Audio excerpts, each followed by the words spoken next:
Hello friends, welcome back. So today I'm going to share my delivery and after delivery recovery story, that how I recover from my C-section, that as I had a C-section for Ditya's born. So let's get started. So Ditya was born on 28th March 2019 and I had no pain and nothing, जैसा feel होता है like for a normal delivery and all. By 26th night midnight I stopped feeling her movements, मतलब मुझे उसके movements feel ही नहीं हो रहे थे. तो for that whole night I was feeling little pain at my abdomen, that lower abdomen parts में थोड़ा थोड़ा पेन हो रहे थे. But what was my point of concern is that she suddenly stopped moving inside. मतलब बहुत अच्छे से मूवमेंट उसके मुझे फील होते आए थे एंड रात से I was not feeling any kind of movement of a. तो पूरी रात में सोई ही नहीं मैं, बिकॉज मुझे टेंशन बहुत हो गई थी. मतलब पेन तो उतना नहीं था, pain was there but very that silent kind of pain हो रहा था, फिर जा रहा था. बट मेरे को टेंशन बहुत ज़्यादा हो गई थी. तो दैट होल नाइट मैं नहीं सोई and the 27 morning we went to the doctor, me my husband and my mother in law. तो उन्होंने बोला कि एक बार उन्होंने हार्ट बीट वगैरह सब चेक किया. देन शी सेड कि आपका जो एब्डोमेन बोन है वो थोड़ा सा थिक है, तो बेबी शायद उससे नीचे आ नहीं पा रहा है, इसलिए आपको जो है वो पेन उतने नहीं हो रहे हैं और इसलिए शायद बेबी मूवमेंट नहीं कर पा रहा है. तो हमको सी सेक्शन के लिए जाना पड़ेगा and it's up to you कि आप कितना वेट करना चाहते हो. तो हमको लगा ठीक है, हम प्रिपेयर्ड थे कि ठीक है अगर नॉर्मल होगा तो भी ठीक है और अगर सी सेक्शन करना भी पड़ता है तो we all were fine with that कि हाँ ठीक है होगा तो भी चलेगा. तो फिर भी 27 का उन्होंने बोला दैट आप घर जाओ, आप वेट करो. हम सुबह उनके पास गए थे 9-10 बजे, तो उन्होंने बोला कि ठीक है आप शाम तक वेट करो. एक उन्होंने मुझे मेडिसिन दी कि आप क्या इसके पेन आपके बढ़े तो आप देखिएगा और कल तक अगर आपको लग रहा है कि मूवमेंट्स एंड ऑल सब ठीक है तो फिर आप मत आइएगा, नहीं तो फिर आप आ जाइएगा 28 मॉर्निंग को. तो हम घर गए, मैंने वो सब चीज़ें करी जिसको कि खाते ही मुझे मूवमेंट्स हो जाते थे. अगर if you are Gwalior right then you must know that Jodhpur वाली कचौड़ी, प्याज कचौड़ी वैसे सब जगह मिलती है. तो मैंने वो खाई. आई had nariyal pani but no movement was there. At 27 night we all were just sitting कि करना है नहीं करना है क्या करना है, क्योंकि अंदर से टेंशन तो थी. तो suddenly me my husband and my sister-in-law and my brother-in-law, we all were sitting in my room only, and my husband hold my tummy and said, oh papa calling. So she just kicked at once, just once, and suddenly no movement was there. तो मेरे को लगा नहीं यार अब मैं wait नहीं कर सकती हूँ.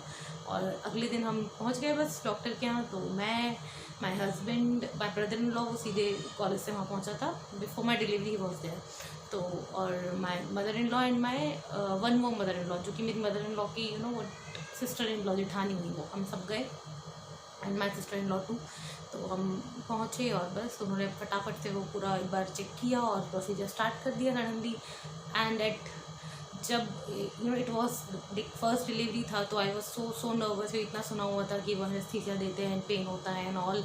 तो मैं बहुत, एंड वो डॉक्टर जो थी वो मुझे जानती थी पर्सनली भी, तो she tried her best to comfort me. तो जब वो उन्होंने मुझे स्ट्रेचर पे लिया तो जो एनेस्थीसिया देने वाले थे उन्होंने मुझे पूछा कि आपको क्या चाहिए, वांट अ बेबी गर्ल और बॉय, जो कि सब लोग को अंदर से एक रहता ही है कि कि 9 मंथ्स बाद वेट क्या आने वाला है. तो I was neutral, it's a girl और बॉय जो भी हो, I was damn neutral. But my husband मतलब he literally want a baby girl only. He wants कि बेबी गर्ल ही चाहिए. एंड घर से निकलने से पहले ही मेरे संग यही इंसिडेंट हुआ that I have that 2 mittens, बच्चों के जो आते हैं कैप एंड ग्लव्स और सॉक्स का set. I have 2 colours of that, one is green and one is pink. So I asked my brother in law कि अच्छा कौन सा पैक करूँ. तो ही सेड पिंक ऑब्वियस. मतलब all my family was want baby girl only. तो मैंने कहा बेबी गर्ल चाहिए. तो ही सेड कि हाँ बहुत नसीब वाले लोग होते हैं जिनको बेटियाँ होती हैं, क्योंकि मेरे भी 2 बेटे हैं. मैंने ओके.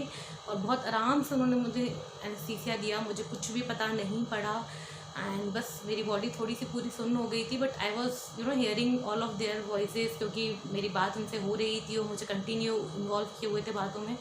एंड जस्ट 5 मिनट बाद at 2:53 AM I heard her crying you know, और मैं रोना सुनते ही समझ गई थी that yes it's a baby girl, क्योंकि लड़कियों का रोना थोड़ा अलग होता है, ऐसे सॉफ्टर होती हैं हुए करके, तो मुझे ऐसा लगा बेबी गर्ल ही है। एंड फिर वो बोल भी दिए कि अरे आप तो नसीब वाले निकले, आपको बेटी है। एंड बस मेरा रोना चालू, मतलब रोना like my eyes filled with tears, क्योंकि मैं बस इमेजिन कर रही थी, I just want to see my husband face at that time कि ना क्या रिएक्शन आने वाला है बाहर। और हुआ भी ऐसे ही कि actually because she stopped movement for last 24 to 38 hours हो चुके थे कि उसको मूवमेंट नहीं थे, तो उसको मशीन में रखा गया था फॉर चेकिंग की कुछ प्रॉब्लम तो नहीं है। तो इस वजह से टाइम थोड़ा सा ज़्यादा लग रहा था। तो बाहर मेरी फैमिली को एक्सेप्टेशन थी कि बेबी को जल्दी दे देंगे, हाँ ज्योत्सना को थोड़ा सा बाद में लेके आएंगे। तो they all were getting you know excited और वरीड कि क्यों नहीं आया है, क्यों नहीं आया है, वो सब पूछ रहे थे स्टाफ से। तो उनको जैसे बता पड़ा कि हाँ बेटी हुई है और सब ठीक है। तो मतलब मेरी जो फैमिली थी, मेरे हस्बैंड और जो मेरी दोनों mother in laws, my brother in law, my sister in law, उन सबकी आँख में आंसू थे। तो वो जो यहाँ की हेड नर्स थी वो आकर के मुझे अंदर बोली कि ना अरे भाई इनकी फैमिली तो मतलब खुशी के आंसू रो रही है बाहर सुन करके, ऐसा माहौल वहाँ पे क्रिएट हो चुका था। तो बस फिर और मैं मूवमेंट मिस कर गई, मैं देखना चाहती थी बट आई कुडेंट कि मैं देख पाऊँ कि जब फर्स्ट टाइम मेरी पूरी फैमिली ने उसको हाथ में लिया होगा। And she was just looking adorable. वो डॉक्टर भी मेरे पास आके बोली कि यार बहुत बहुत प्यारी बेटी हुई है ज्योत्सना तुमको। They wrapped her in a that pink colour का जो पूरा उसको रैप किया हुआ था, and her complexion was also damn pink at that time. I will try to post her picture after this video and between this video somewhere. Her first born day picture. She was sorry, damn pink, because as my husband complexion is also on the pink tone and my mother-in-law and my brother-in-law too. सबकी जो complexion है यहाँ pink and fair tone पे है, तो शायद वही उसका था। And she was so damn pink, so beautiful, मतलब भूलता ही नहीं है वो मोमेंट, जैसे अभी भी आंखों के सामने आ गया हो। तो बस मैं तो उस टाइम इतना नहीं देख पाई, बट हाँ बाद में जब मुझे शिफ्ट किया गया उसमें, तो everything was fine going well. और हाँ now starting with my recovery story also. तो जैसे ही मुझे बाहर लेके गए थे, तो आई मतलब along with my 9 months I was also kept reading कि हाँ बाद में कैसा होता है, अगर नॉर्मल डिलीवरी है तो किस तरीके से केयर करनी चाहिए, अगर सी सेक्शन है तो किस तरीके से केयर करनी चाहिए। तो मैंने पढ़ा था कि ना हम सोचते हैं कि यार हमारा ऑपरेशन हुआ है तो हम बॉडी मूव नहीं करें या क्या, बट मैंने 2-3 डॉक्टर्स के आर्टिकल्स सुने थे और पढ़े थे कि नहीं, अगर आपकी बॉडी अगर आपका साथ दे रही है, because as everybody's bodies is totally different, तो आप अपनी बॉडी को जितना जल्दी मूवमेंट में लाएंगे it will good for your only body, कि ना आपकी बॉडी के लिए उतना अच्छा है कि आपने अपनी बॉडी को जल्दी से मूवमेंट में लाया। तो जैसे 253 अराउंड ये सब हुआ, तो शायद 3:30 पौने 4 3:45 अराउंड में बाहर आ गई थी। तो अराउंड 8 और 9 o'clock जो डॉक्टर का विजिट था, मैं पूरे टाइम होश में थी, ऐसा कुछ नहीं था कि मुझे होश ना हो, मैं हर चीज़ समझ रही थी। जो मेरे सर वगैरह रैप किया गया, हेड पे जो स्कार्फ वगैरह में सब चीज़ मैं कॉन्शियस थी, मेरे को बिल्कुल था, समझ आ रहा था सब कुछ। तो 9 o'clock में डॉक्टर विजिट हुआ एंड शी आस्क्ड कुछ ठीक है ज्योत्सना, तो मैंने आई सेड हाँ मैम ठीक है, ऐसा कुछ भी नहीं है। उन्होंने कहा कुछ स्टिचेस में पेन तो नहीं आया है, मैंने नहीं इतने नॉट दैट मच, ठीक है बहुत ज़्यादा नहीं है। तो देन शी साइड ओके अगर नहीं है तो आप करवट ले सकते हो, that you can bend on your one side, आप ऐसे लेट सकते हो। तो मैंने लेके देखा and I was quite comfortable in that position. तो मैंने ये चीज़ करी and I started, she side कि आप अपने लेग्स को मूव करते रहना, तो मैंने पैर फोल्ड करके वो भी किया and I was quite comfortable in all those things. ठीक है, अगली नेक्स्ट मॉर्निंग हुई तो ठीक था, सब कुछ था। फिर उन्होंने आकर के पूछा भी आप दोनों साइड सही हो, आप अगर मूव कर सकते हो तो try to move your body. मैं करती रही लेटे लेटे अपनी बॉडी को मूव। एंड थर्ड डे ये हुआ कि जो मैंने डॉक्टर को बोला कि उन्होंने बोला अब आपको शायद एक बार रिफ्रेशन होने जाना पड़ेगा। तो मैंने कहा ठीक है, लेकिन but I will go on the washroom only, I will not do it on the bed. तो शी साइड कि नहीं कैथेड्रल डला है, मैंने रिमूव इट, मैं जाऊँगी, बट वो हॉस्पिटल का बेड थोड़ा ऊंचा था, तो उन्होंने बोला आप उतर पाओगे, मैंने हाँ yes I will and I will try, please आप करो। तो उन्होंने वो आउट किया एंड मैं खुद होकर के अच्छे से वॉशरूम एंड सब मैंने किया। तो थर्ड डे पे मेरी फुल बॉडी जो है मूवमेंट में आ चुकी थी। बस फिर फोर्थ डे तो I got discharge from the hospital and after discharge जैसे ही हम लोग घर पे आए, तो घर पे आने के बाद बस एक प्रॉब्लम मेरे संग जो हो रही थी दैट वाज अ लैक्सिटेशन प्रॉब्लम। मुझे उतना लैक्सिटेट नहीं हो पा रहा था और मतलब there was a problem in establishing a breast feeding routine with me and my daughter, तो मुझे उसके लिए बाद में फॉर्मूला मिल्क पे स्विच करना पड़ा, क्योंकि only with breastfeeding I was not able to fill her stomach and she was not able to suck properly.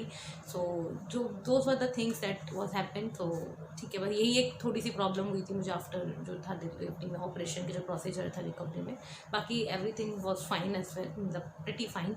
हम घर पे आ गए, उसके बाद भी I took rest for 40 days, like मैं किचन में नहीं गई या मैं स्टेयर्स नहीं करी, मैं कुछ हार्ड वर्क नहीं करी, but I was keep my body to totally movement. I was keeping